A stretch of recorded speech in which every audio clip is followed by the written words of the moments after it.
नमस्कार, आप live studies देख रहे हैं। आपके साथ मैं हूं वसीम खान। 2025 बिहार विधानसभा चुनाव से पहले बिहार की राजनीति में लगातार पारा गर्म होता दिखाई दे रहा है और बड़ा उलटफेर हो सकता है। 2025 बिहार विधानसभा चुनाव से पहले तेजस्वी यादव पूर्णिया जा रहे हैं। देखिए, तेजस्वी यादव पूर्णिया में स्टे भी करेंगे, यानी कि एक दिन तेजस्वी यादव पूर्णिया में रहेंगे 20 दिसंबर।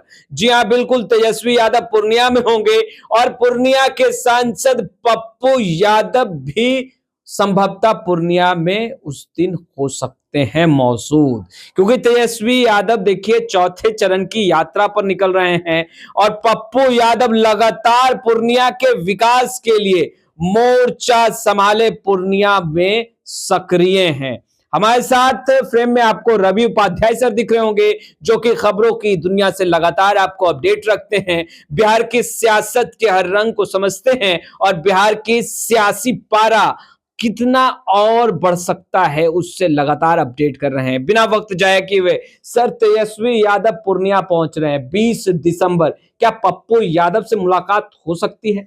देखिए, तेजस्वी यादव में नया उत्साह दिखाई पड़ रहा है। नया उत्साह इस लिहाज से क्योंकि पड़ोसी राज्य झारखंड में जो महागठबंधन की सरकार बनी, फिर से इंडिया ब्लॉक की सरकार बनी, तो उसके बाद से ही तेजस्वी में का रंग और रूप सब बदला हुआ दिखाई पड़ रहा है। इस बात को मानना पड़ेगा आपको, क्योंकि देखिए तेजस्वी ने धुआंधार प्रचार किया था झारखंड में जी। और उसके बाद से वह चौथे चरण की जो यात्रा बिहार में फिर से वह शुरू हो रही है। आपको 15 दिसंबर से वो सुपौल से यात्रा शुरुआत करेंगे। सुपौल, सहरसा, मधेपुरा, अररिया, किशनगंज और 20 दिसंबर को पूर्णिया में रहेंगे। तो वह देखिए वो सीमांचल के इलाके को पूरा धांगेंगे वो। अच्छा। तो सीमांचल का इलाका पिछली बार जो है सो जो विधानसभा के नतीजे आए थे, हालांकि बाद में आरजेडी फोल्ड में आ गए थे, वो ओवैसी की पार्टी की तरफ चला गया था। और इस बार के उपचुनाव के जो नतीजे आए, रुपौली विधानसभा पूर्णिया में जो है वह भी देखा गया कि वह अपनी सिटिंग सीट को आरजेडी ने गंवा दिया। माने जेडीयू ने गंवाया, आरजेडी भी वहां पर बीमा भारती पर दाव खेली थी, वह भी सीट चली गई। हाल के दिनों में 4 सीट पर उपचुनाव हुए, वह भी जो है सो आरजेडी के शून्य बटा सन्नाटा हो गया, कुछ नहीं आया। अपना जो किला था, मजबूत किला, वह बेलागंज और रामगढ़, वह भी जो है सो हार गए वो लोग। तो ऐसे में निश्चित रूप से एक परेशानी है तेजस्वी यादव के पास में, और तेजस्वी यादव इस बात को समझ रहे हैं कि हम जो MY समीकरण की बात करते थे, A to Z की बात करते थे, अब में जो अपने कोर वोटर हैं उनको हमको समेटना पड़ेगा, सहेजना पड़ेगा। और कहीं ना कहीं जो जितनी बात तेजस्वी कह रहे हैं कि 1500 रुपया देंगे, सामाजिक पेंशन योजना, या 500 यूनिट या 200 यूनिट बिजली फ्री देंगे, तो यह सब कहीं ना कहीं वह जो झारखंड में जो मैया योजना जो शुरुआत जो अचीव किया गया हेमंत सोरेन ने, उसको यहाँ पर वह इंप्लीमेंट। और देखिए, पिछले आप लोकसभा चुनाव की बात करिएगा तो आप देखिएगा कि लोकसभा चुनाव के दरमियान तेजस्वी ने क्या पैरामीटर सेट किया था। नौकरी का मतलब तेजस्वी, और तेजस्वी ने दावा भी किया कि हमने इतने लोगों को, इतने लाख लोगों को रोजगार दिया इतने 17 महीने के कार्यकाल में जब उप मुख्यमंत्री थे। तो निश्चित रूप से इस बार जब पूर्णिया जाएंगे तो वो उनकी यह कवायद होगी, या सीमांचल के इलाके में जब उनकी यात्रा प्रवेश करेगी तो यह कवायद होगी कि MY समीकरण के साथ साथ अन्य जो समीकरण, जो इक्वेशन जो होता है, जो गणित होता है, उसको साधें, और तभी जाकर के बिहार में 2025 में जो विधानसभा का चुनाव होगा, आम चुनाव, उसमें वह 2020 से भी बेहतर परफॉर्म करते हुए दिखाई पड़ेंगे। यह बात तेजस्वी और तेजस्वी के कोर जो थिंक टैंक हैं उनको समझ में है। पर क्या पप्पू और तेजस्वी एक हो पाएंगे? चुनाव भी नजदीक है। देखिए, पप्पू यादव और तेजस्वी यादव, देखिए दोनों आदमी झारखंड में जब प्रचार कर रहे थे, वो किसके लिए कर रहे थे? वो महागठबंधन के लिए, इंडिया ब्लॉक के लिए ही कर रहे थे। और इसका लबोलबाब नतीजा भी निकल करके आया कि पप्पू यादव ने जो प्रचार किया, तेजस्वी ने जो प्रचार किया, फिर से वहां पर महागठबंधन की सरकार बनी। यह कहने की बात नहीं है, यह फैक्ट है। और यह फिगर भी बताता है कि पप्पू यादव जहां प्रचार किए वहां पर क्या नतीजा निकल के आया, तेजस्वी यादव जहां प्रचार करके आया वहां का क्या परिणाम निकल करके आया। तो ऐसे में निश्चित रूप से आपको सब कुछ भुला करके फिर से अगर 25 में आपकी महागठबंधन की बिहार में सरकार बनानी है, तो आपको सब कुछ भूल भुला करके पूरी मजबूती के साथ, एकजुटता के साथ सबको आना पड़ेगा।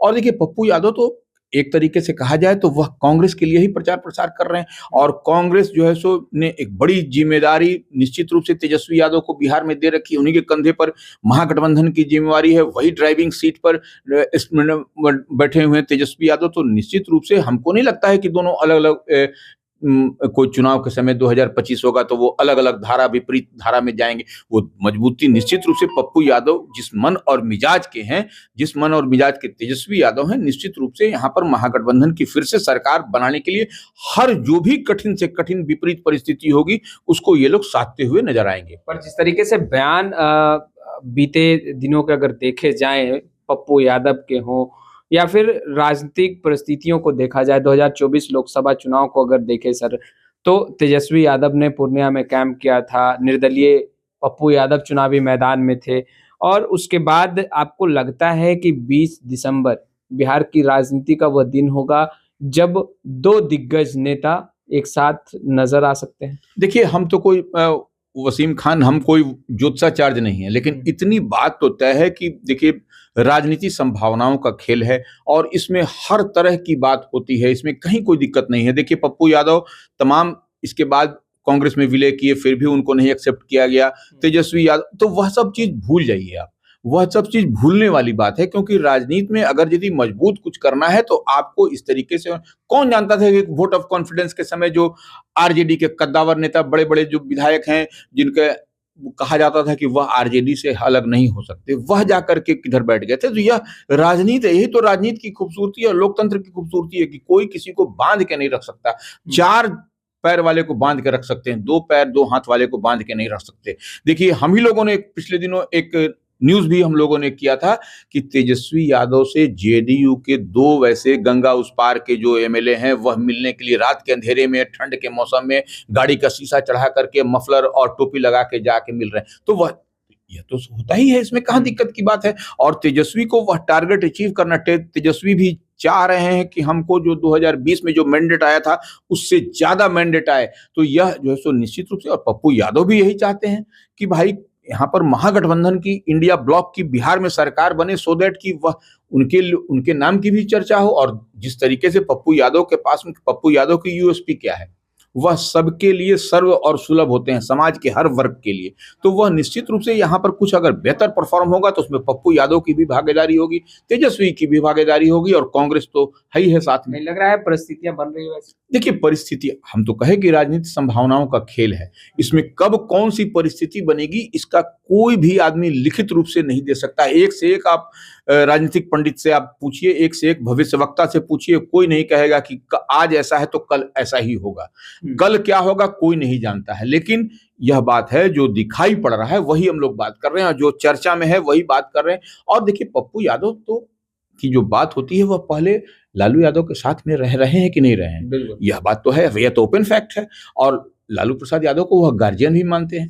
अब देखिए कहीं ना कहीं थोड़ा सा तो मोल्ड होना पड़ेगा। अब कौन मोल्ड होगा, तेजस्वी होंगे, पप्पू यादव होंगे, कौन होगा यह तो समय बताएगा। समय, देखिए राजनीति सबको सब कुछ बता देता है, सब कुछ सिखला देता है कहां पर हमको आना है। और देखिए सबसे बड़ी बात, जो पप्पू यादव की बात कर रहे हैं या तेजस्वी यादव की हम लोग बात कर रहे हैं, महागठबंधन की बिहार में बात कर रहे हैं, तो सर्वोपरि यहाँ पर कौन है भाई, तो यहाँ राहुल गांधी है जो लीडर ऑफ अपोजिशन है, जो कांग्रेस के कद्दावर नेता, बड़े नेता हैं और उनके चेहरे पर ही तमाम इर्द गिर्द सब राजनीति होती है, माने इंडिया ब्लॉक की। तो निश्चित रूप से हम जहां तक समझ और देख पा रहे हैं राहुल गांधी की इसमें एंट्री होगी। राहुल गांधी चाहेंगे कि 2025 में बिहार में मजबूती के साथ इंडिया ब्लॉक महागठबंधन निकले और सरकार बनाए, क्योंकि अब अगर यदि 2025 में सरकार अगर नहीं बनती है महागठबंधन की तो फिर बहुत झोलझाल फिर आपको लंबे समय तक दिखाई पड़ेगा। और इसके लिए सब लोग लगे हुए हैं, ऐसी बात नहीं है, क्योंकि झारखंड के चुनाव परिणाम इसके संकेत हैं कि आप मजबूती के साथ अगर यदि आप रहिएगा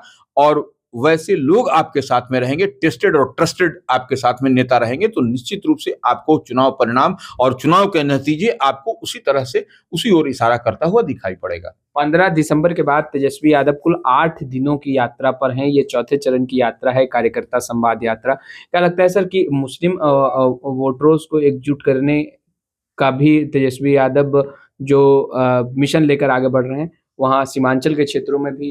देखिए सीमांचल में तो ये एस्टेब्लिश फैक्ट है कि भाई आपको एनडीए को वोट नहीं पड़ा लोकसभा के चुनाव में, ये हम नहीं कर रहे हैं, ये फिगर बता रहा है। तो ऐसे में आप हर सीट को आप देख लीजिए कि कहां पर कैसे कैसे वोट पड़ा।